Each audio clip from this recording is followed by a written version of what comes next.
people here, I think, are really appreciating life so much. And I think sometimes I'm back home, I think it's so material.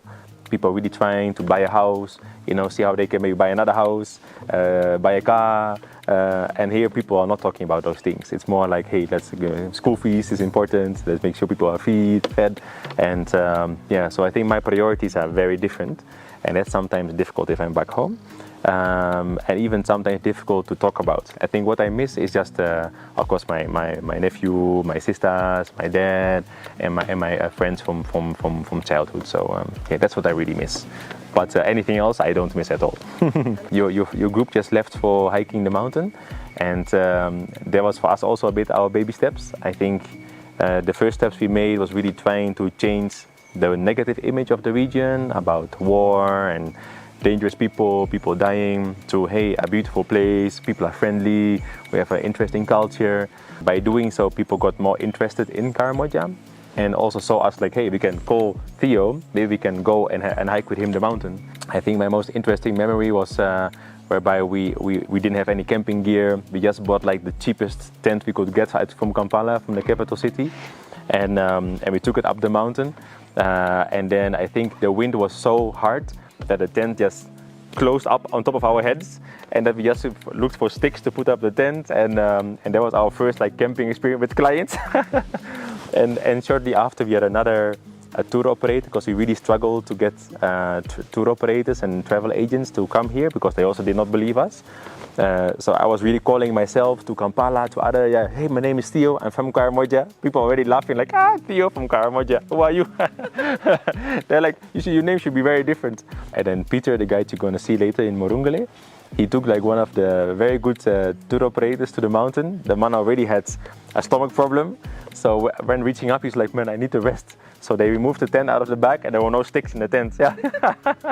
So, but all those there were so many small things happened in the beginning. We didn't know what guiding was. We didn't know even how do you set up a campsite, and everything was so new. It was really funny. But the fresh memories were just like us learning what to do actually. At the same time, clients joining us while we're learning what to do. Yeah. Many people did not go for training or something like that. So that's also when we thought about we need to start training people. Otherwise, you might one day lose our clients also. Yeah. In the beginning, I think always we've been trying to ask our staff for somebody else to bring, because we trust the staff we have.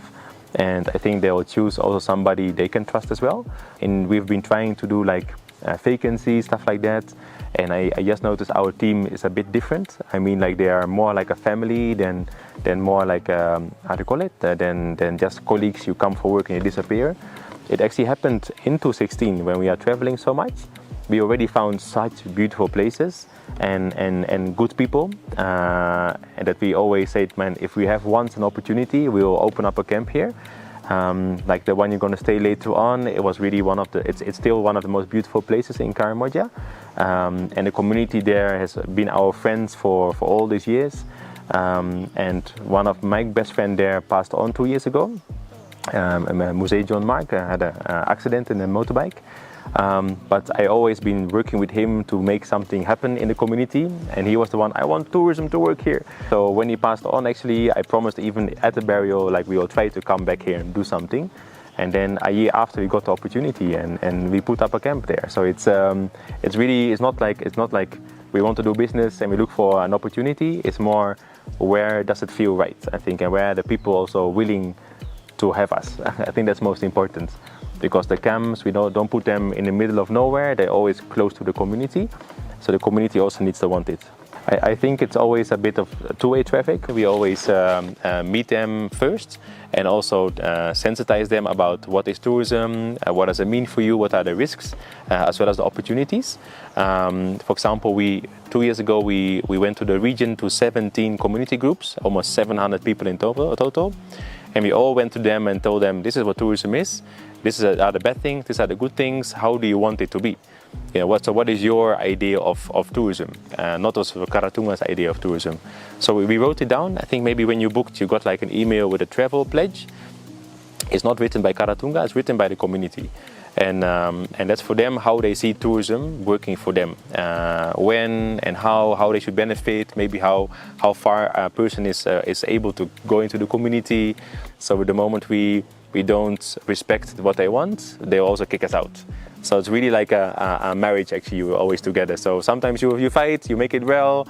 Sometimes you hug each other, but that's how we always tell the community. We are not here for one month. We are here to stay for the rest of our lives. So how can we make it work? That's always our entry point. Yeah.